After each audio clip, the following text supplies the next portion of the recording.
The Grand Council chamber shimmered with cold alien light. Tall pillars of silver metal reached up into darkness, and thin beams of blue energy moved across the ceiling like slow lightning. The air itself seemed to hum with quiet power. Hundreds of representatives from distant worlds filled the rising seats that circled the vast room. Their bodies were different in shape and size, some tall and thin, some heavy and armored, others floating above their chairs. Their voices blended together in strange tones. At the center platform stood 4 humans. Ambassador William Hayes stood straight, his hands calmly folded behind his back. His hair was gray at the edges, his face steady and serious. Beside him stood Admiral Thomas Reed, broad-shouldered and silent, his dark uniform marked only by a small silver emblem of Earth. Dr. Amelia Clark held a thin data tablet close to her chest. Advisor Henry Collins stood slightly behind them, watching everything with careful eyes. Their uniforms were plain compared to the shining robes and glowing armor around them. Their fleet was small compared to the massive armadas that guarded the great empires. Their request was simple: equal trade rights, shared defense protection, fair representation. Nothing more, nothing less. A tall alien delegate with skin like polished stone leaned forward from his elevated seat. His deep voice echoed through the chamber. Earth requests equal status? Soft laughter spread through nearby seats. Another delegate, covered in shining scales, added, "Your fleet consists of fewer than 100 capital vessels. You guard only your local sector. On what basis do you demand equality?" The word demand was spoken with sharp humor. William did not react. He had expected this. He stepped forward slightly, his voice calm and clear. "Humanity seeks cooperation, not dominance. We offer resources, research, and defense coordination. We ask for balanced exchange." For a moment there was silence. Then someone laughed loudly. It was not polite laughter. It was open mockery. Soon others joined. Strange clicking sounds, deep rumbling noises, sharp whistles. The chamber filled with layered tones of amusement. Earth was called primitive. Earth was called inexperienced. One delegate suggested that humanity should first prove it could survive 50 galactic cycles before speaking of equality. Another suggested Earth should be grateful just to observe the Council's greatness. Thomas Reed's jaw tightened, but he did not speak. Amelia Clark quietly activated her recorder. Every word was stored. Every tone was measured. Henry Collins said nothing at all. His eyes moved slowly across the chamber, studying reactions, noting who laughed the loudest and who did not laugh at all. A floating representative with bright golden eyes leaned forward. "You rely heavily on our trade corridors. Your colonies depend on our navigation network. If we were to withdraw support, your economy would suffer greatly." More quiet laughter. William's expression did not change. "Mutual reliance exists on both sides," he said evenly. That sentence caused louder laughter. "Mutual?" one voice echoed. "You misunderstand your position." The chamber lights dimmed slightly as the vote was prepared. Symbols appeared in the air above the central platform. The proposal from Earth was displayed in simple language. Equal trade. Shared defense. Fair vote weight. The presiding council speaker, a massive being with pale blue skin and 3 calm eyes, lifted one heavy hand. "The motion is unnecessary," the speaker declared. "The current structure of the council remains sufficient. Humanity may continue under observer status." There was no debate. No discussion. Just dismissal. Lights flashed as votes were cast. The result was overwhelming. Proposal denied. The symbol faded from the air. The chamber did not quiet immediately. Soft waves of laughter still moved through the seats. Some delegates had already turned away, bored. Others continued to speak among themselves, clearly uninterested in Earth's presence. For a brief second, the 4 humans stood alone at the center of the galaxy's greatest political chamber. William inclined his head slightly. "We thank the Council for its time," he said. His voice did not shake. He turned and walked toward the exit ramp. Thomas followed at once. Amelia shut down her recorder. Henry gave one final glance around the room. No one tried to stop them. As they walked down the long metallic corridor outside the chamber, the echo of alien laughter still seemed to follow them. The corridor was quiet and bright, lined with symbols from 1,000 civilizations. Ships drifted beyond the transparent walls, enormous war fleets floating in silent formation. For several seconds none of the humans spoke. Then Thomas broke the silence. "They see weakness." William nodded once. "They see what they expect to see." Amelia looked down at her tablet. Every insult was recorded. Every assumption documented. Henry adjusted his jacket slowly. They revealed more than they realized. They reached the transport lift that would return them to Earth's diplomatic vessel. The doors opened with a soft sound. Inside, the lighting was softer, warmer, human. When the doors closed, the distant noise of the council chamber vanished. Only then did Thomas allow his controlled anger to show. We defend their outer trade routes from pirates.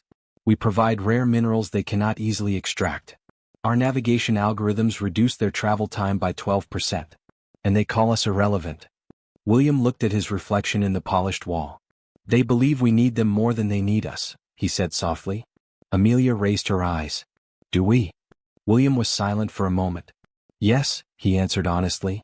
For now. The lift stopped. The doors opened into the docking corridor leading toward the human ship. Earth's vessel was not large compared to the warships outside, but it was well designed and efficient. Its hull carried marks from long patrol missions. It was a working ship, not a display piece. Crew members saluted as the delegation returned aboard. In the central briefing room, a holographic image of Earth slowly rotated above the table. Blue oceans, white clouds, green continents. Oh. Henry activated a privacy field. The room sealed itself from outside signals. Well?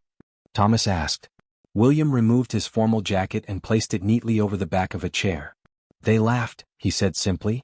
Amelia connected her tablet to the main system. The chamber recording appeared above the table. Alien voices echoed again, repeating their mockery. Thomas watched without blinking. Henry folded his hands. They depend on us more than they calculate. Not for survival today, but for stability tomorrow. Amelia expanded several charts. Trade flows, defense routes, resource shipments. 42% of their outer corridor patrol efficiency relies on our ships, she explained. 23% of rare mineral supply originates from our controlled systems. Our navigation codes are integrated into 8 major fleets. Thomas exhaled slowly. If we withdrew, he said, they would feel it. Yes, Henry replied. Not immediately, but gradually, in ways that matter. William studied the rotating image of Earth. They believe we are desperate for acceptance, he said. They believe we fear isolation. Thomas met his eyes. Do we? William shook his head slowly. No, he answered. Silence settled over the room. Outside the viewport, the massive council fleets shone like distant stars. Amelia looked up from her data. What is our response? William walked toward the viewport and looked out at the endless field of alien ships. We do not shout, he said. Thomas nodded slightly. We do not threaten, William continued. Henry's lips curved in the faintest smile. Amelia understood first. We prepare. Yes, William said quietly. We prepare. He turned back toward his team. They believe we need them more than they need us. Thomas stood straighter.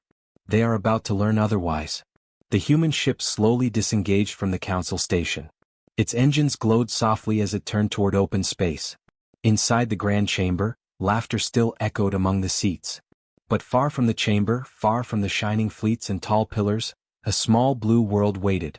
And humanity had never needed laughter to grow stronger. Within weeks of the council meeting, Earth's highest leaders gathered far beneath the surface of the Atlantic Ocean. The chamber was built under layers of reinforced steel and stone, protected by the Atlantic defense grid. No signal entered without permission. No signal left without approval. A round table stood at the center of the room. Above it floated lines of light, charts, numbers, moving symbols. The air was cool and quiet. President Daniel Harper sat at the head of the table. He was calm, his face serious but not angry. Around him sat Ambassador William Hayes, Admiral Thomas Reed, Dr. Amelia Clark, and Advisor Henry Collins. Several other officials watched in silence. No one wasted time. Amelia stepped forward first. With a small motion of her hand, the floating charts shifted. Trade numbers filled the air. Here are the current trade agreements with the Council worlds, she said in a clear voice. We export rare minerals, refined metals, medical compounds, and advanced navigation software.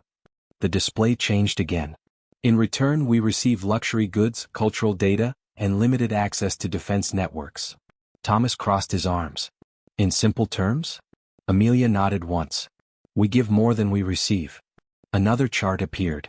Blue lines showed human patrol routes along distant trade corridors. 42% of piracy reduction in the outer sectors comes from human patrol fleets, she continued. We protect routes that are not even inside our territory. Henry leaned forward slightly. And yet we hold no equal vote. No equal authority. William spoke calmly. They believe our involvement is a favor to us. Amelia changed the display again. This time it showed resource flow patterns. They rely on our rare minerals, she said. Without them, ship production slows. Their own extraction systems are expensive and unstable. Daniel Harper studied the numbers without speaking. Finally, Henry stood. If we withdraw every agreement at once, he said slowly, their outer sectors will feel pressure within months. Trade delays. Defense gaps. Political strain. Thomas looked at him. And what of us? Henry did not hesitate. We will face adjustment. But we are prepared. Our supply chains are already shifting back to internal networks. William added, we can stand alone. Silence filled the chamber. President Harper rested his hands on the table. Will this lead to war? He asked. Thomas answered first. Only if they choose it. We will not provoke. We will not threaten. We will simply return home. Daniel looked around the table. And once we withdraw? Amelia replied softly, they will first laugh again. Then they will question. Then they will worry. Henry finished the thought. Then they will request negotiation. The president leaned back in his chair. He closed his eyes for a brief moment. When he opened them again, his voice was steady. We terminate every treaty. No applause followed. No dramatic speeches. Just quiet understanding. The order was sent within the hour. Across Earth's global network, encrypted messages moved through secure channels. Diplomatic offices on distant stations received the same short notice. Earth was withdrawing from all shared trade agreements. Earth was suspending joint defense operations. Earth was closing shared research access. The messages were respectful. They were final. In orbit above several Council trade hubs, human cargo ships powered down their docking links. Containers were sealed. Routes were canceled. On distant patrol lines, human warships received new coordinates. Return home. Admiral Thomas Reed stood on the bridge of the flagship Resolute as confirmations came in one by one. Outer Corridor Patrol Group disengaged. Joint Defense Fleet Delta returning to Earth Sector. Research Exchange servers offline. Thomas nodded each time. No delays, he ordered. No explanation beyond the official notice. Back in the Council's outer territories, confusion began quietly. A scaled merchant captain stared at an empty docking lane where human supply ships were scheduled to arrive. A mining world supervisor checked the shipment logs twice, then 3 times. Delayed. Cancelled. Suspended. At first, many believed it was an error. Communication requests were sent to Earth's diplomatic offices. The replies were simple. All agreements have been concluded. Humanity thanks you for past cooperation. In the Grand Council chamber, the news was delivered during a routine session. One delegate laughed lightly. A temporary protest, he said. They will return. Another waved a dismissive hand. They lack the capacity to isolate themselves. But within weeks, small signs of strain appeared. Pirate attacks increased along routes once guarded by human ships. Insurance costs rose. Smaller species began to complain about delayed supplies. Shipyards reported mineral shortages. Production slowed. In Earth's orbit, however, activity increased. Human fleets returned through jump points in steady lines. Ships docked at home stations. Crews rotated out for rest. Repairs began immediately. Thomas walked through one of the massive orbital hangars, watching as engineers examined battle cruisers that had not been home in years. We defend our own space, he reminded his officers. Nothing more. Nothing less. On Earth's surface, factories shifted production toward internal markets. Trade once sent outward now flowed between human colonies. New supply routes formed.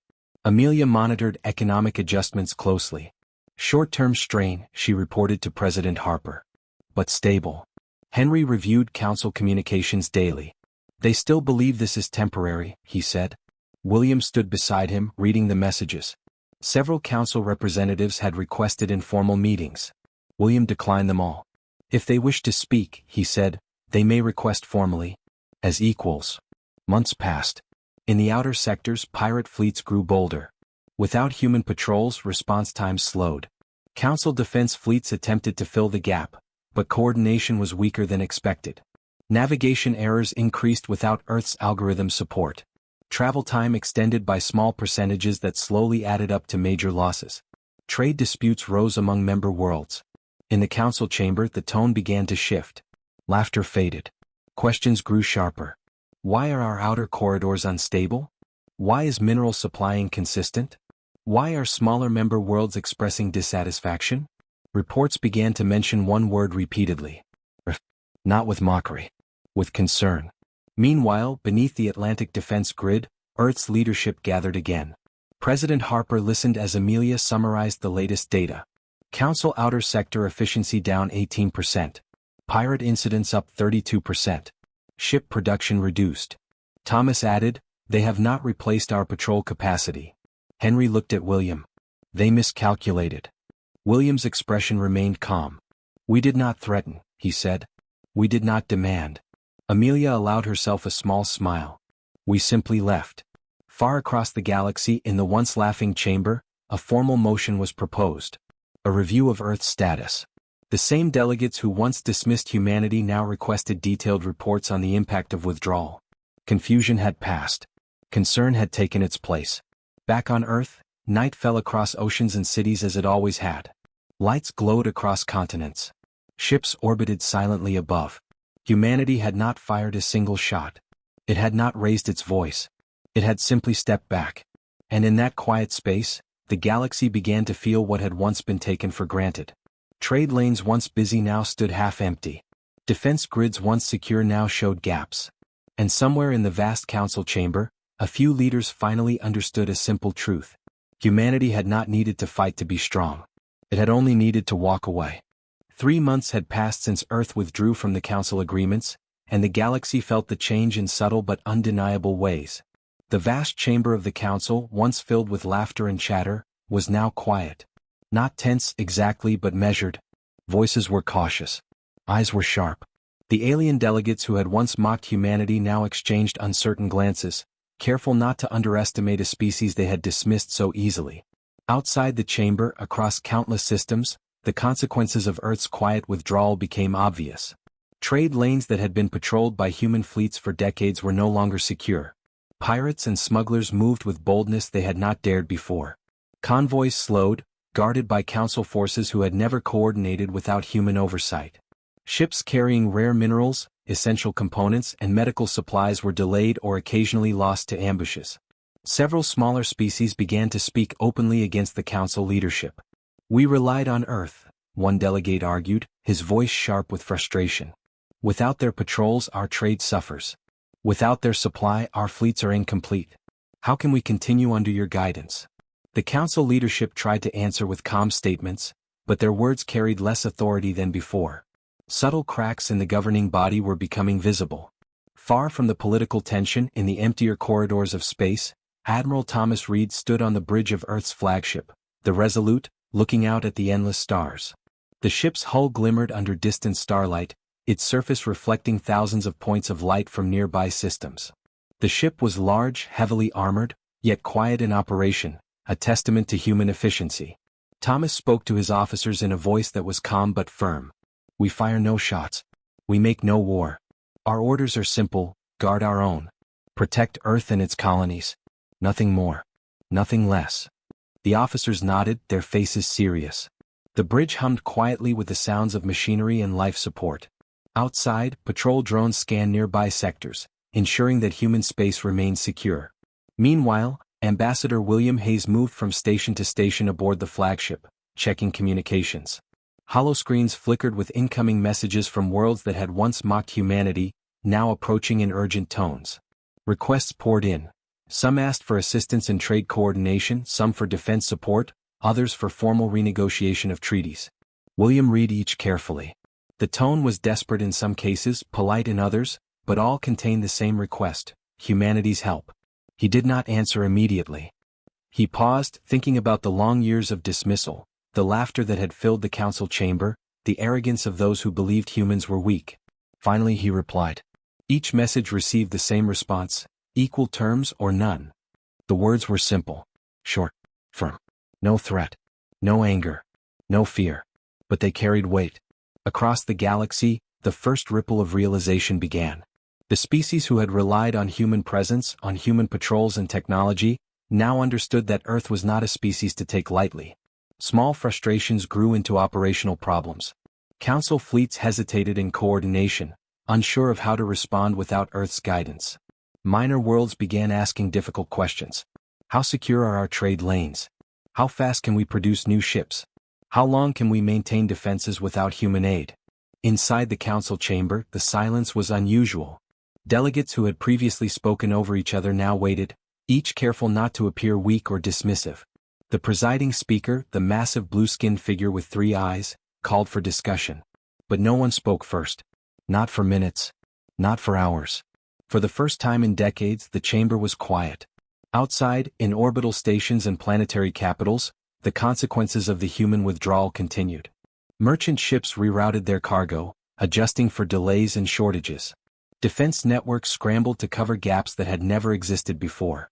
Fleets moved slowly, calculating risks they had never needed to calculate. On the bridge of the Resolute, Thomas Reed watched one of these fleets slowly traverse a corridor that humans had once controlled effortlessly. He did not smile. He did not frown. He simply observed. "They still do not understand," he said quietly. "They see the disturbance, but they have not grasped the cause. They do not yet see the full picture." Amelia Clark, standing beside him, nodded. "They will. They have no choice. Without us, their systems begin to falter. Trade delays, ship shortages, navigation errors, all are building quietly. No one can deny the effect." Henry Collins adjusted the data pads in his hands. "And yet," he said, "they still ask us. They are already seeing value they once denied. They are beginning to realize that our presence was never optional, even if they believed it was." William Hayes joined them at the viewport. His gaze moved over distant stars and systems, calm and composed. "It is simple," he said. "We do not dictate. We do not attack. We do not plead. We simply stand as equals. That is enough. That alone commands respect." Messages continued to arrive. Requests for negotiation, for assistance, for reconsideration. Each time William sent the same reply. Equal terms or none. The pattern became clear to observers in the council. Humanity was not reacting with fear or aggression. Humanity was acting with control. Humanity was showing that it had boundaries, and that those boundaries would be enforced calmly without drama or chaos. 3 months after leaving the agreements, the galaxy felt a subtle but profound shift. Human withdrawal had not caused immediate crisis, but it had revealed weaknesses and dependencies that had been ignored for too long. Council representatives, once arrogant, were now cautious. Merchant fleets, once careless, were now calculating.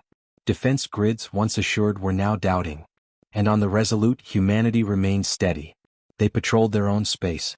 They ensured their own security. They watched the stars, not with fear, not with anger, but with quiet patience. It was a patience the galaxy had not seen before. And the lesson was clear. Respect was not given.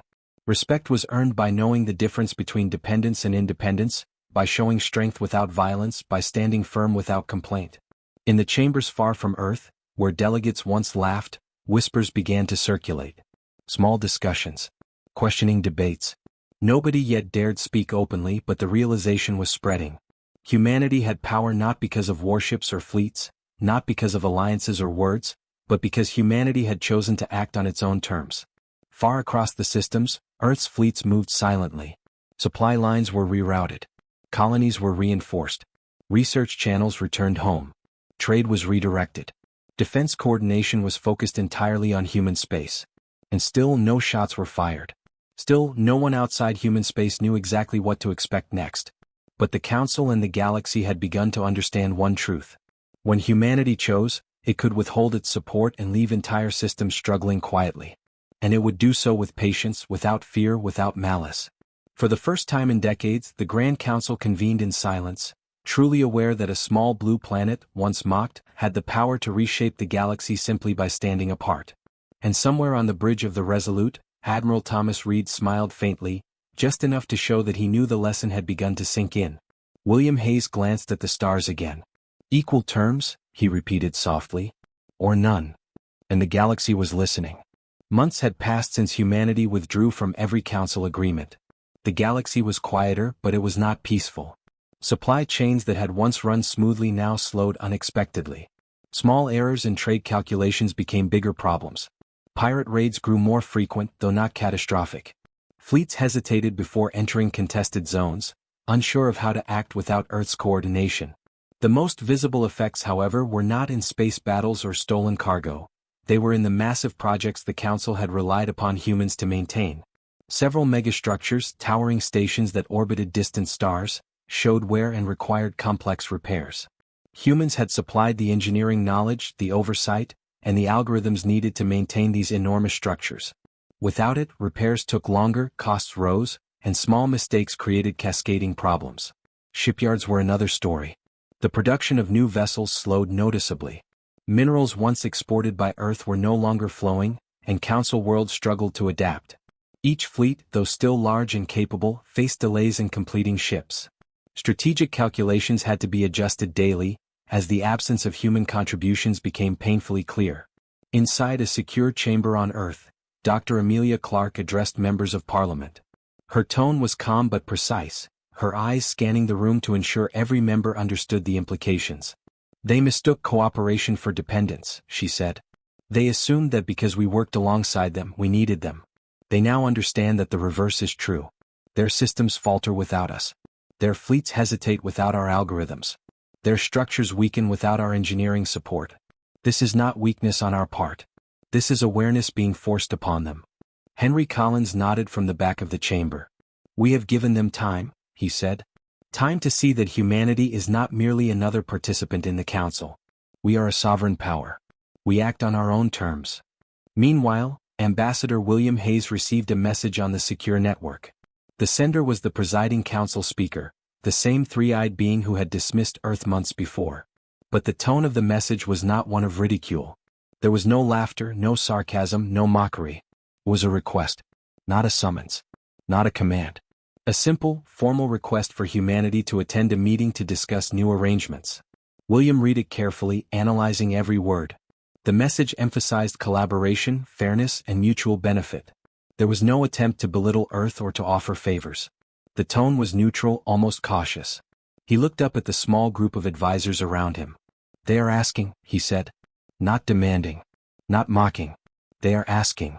Thomas Reed, standing nearby with his arms crossed, raised an eyebrow. Do we go? He asked. William nodded slowly. We go. But on our terms. As equals. Not as petitioners. Not as subordinates.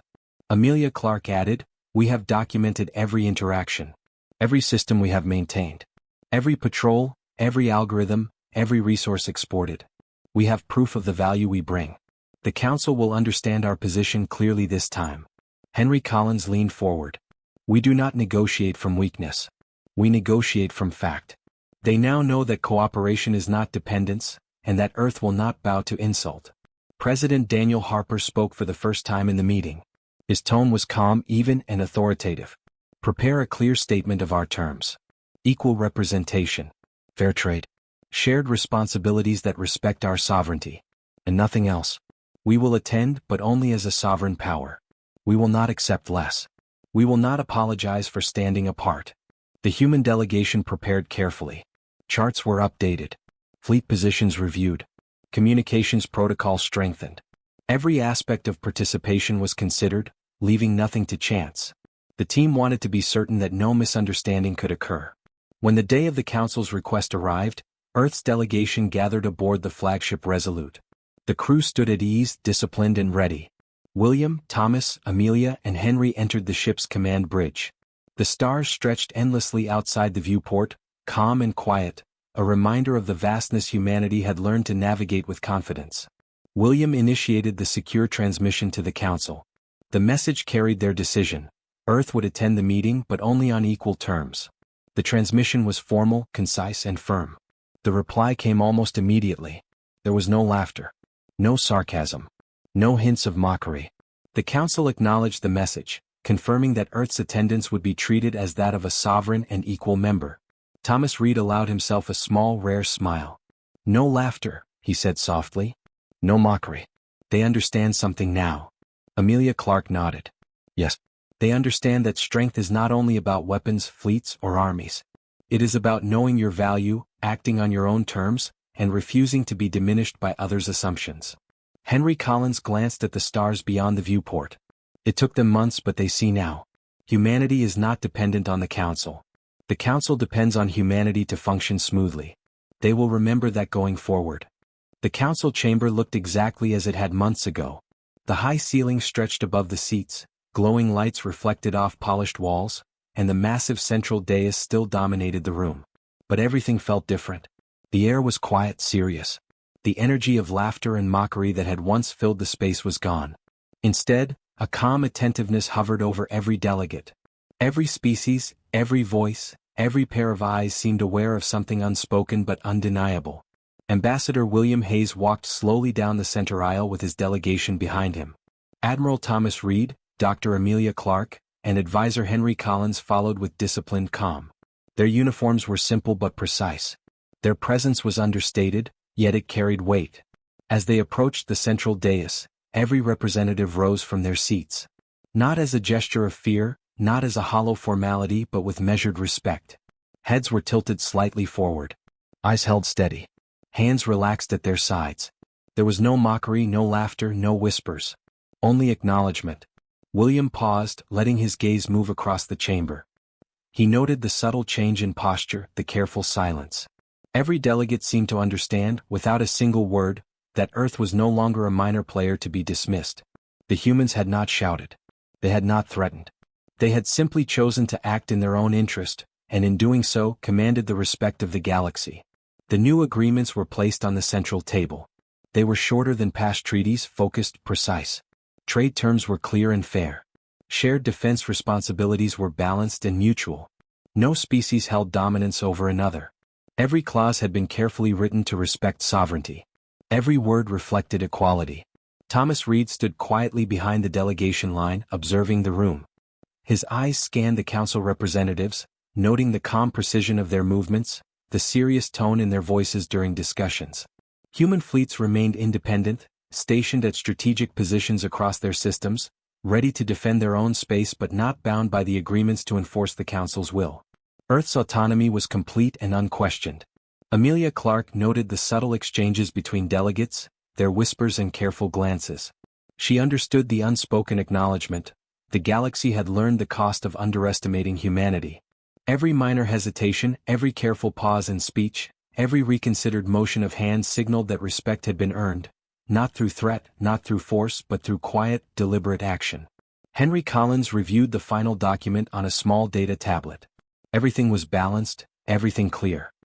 He looked up at William and nodded. They finally understand. We did not need to raise weapons. We did not need to shout. We did this through patience, preparation, and quiet resolve. William placed his hand lightly on the edge of the central table.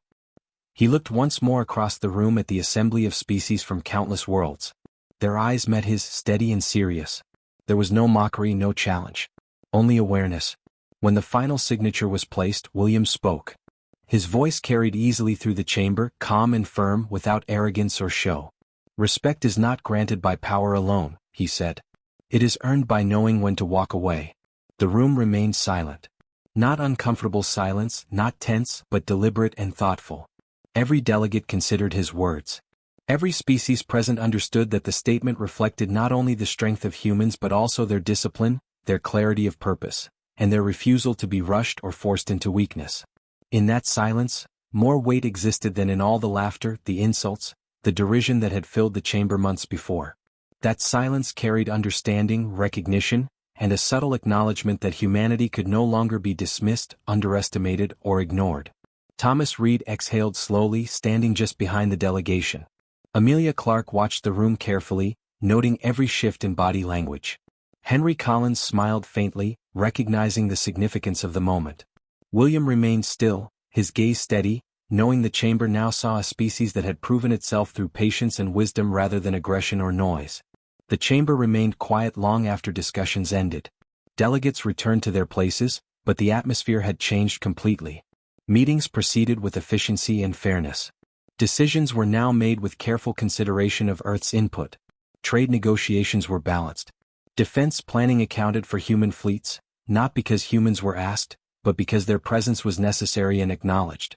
Outside the chamber, human ships moved quietly along orbital lanes and patrol routes. Their presence was a calm reassurance to allied systems and a subtle warning to those who might test boundaries. They were ready, capable, and unshakable, Yet they did not act unnecessarily. Humanity had proven that strength could exist in silence. And back in the chamber, as delegates filed out after the final discussion, there was a shared understanding. No species laughed. No species mocked. They had learned that human patience, self-respect, and quiet decisiveness carried more influence than fleets, speeches, or power alone. William Hayes led his delegation from the chamber slowly. Thomas Reed followed, eyes scanning the hall one last time. Amelia Clark and Henry Collins walked beside him, noting the subtle respect and seriousness still lingering in the air. The humans had not yelled. They had not fought. They had simply stood firm in their choices, acted deliberately, and shown the galaxy the value of independence, patience, and quiet strength. Outside, the stars continued to shine, distant and calm, reflecting off the polished walls of the chamber and the hulls of countless fleets. Humanity had not demanded recognition. They had earned it through the most powerful method of all, knowing their worth and acting accordingly. And in that quiet, that patient strength, the galaxy finally understood. William Hayes looked at his team, calm and proud. We will attend, but as equals. Not petitioners. Not guests. As a sovereign power recognized for our value and our independence. That is the difference they finally understand. Outside, the galaxy continued in its vast, silent motions. Council fleets adjusted to gaps in patrols. Trade corridors continued to falter. Repairs continued slowly on megastructures. Shipyards worked at reduced capacity. But for the first time in decades, humanity would enter the council chamber not with a request, not with hope, not with pleas, but with authority. Quiet authority. Solid, undeniable, unthreatening, and entirely human. And when humanity arrived, no one laughed.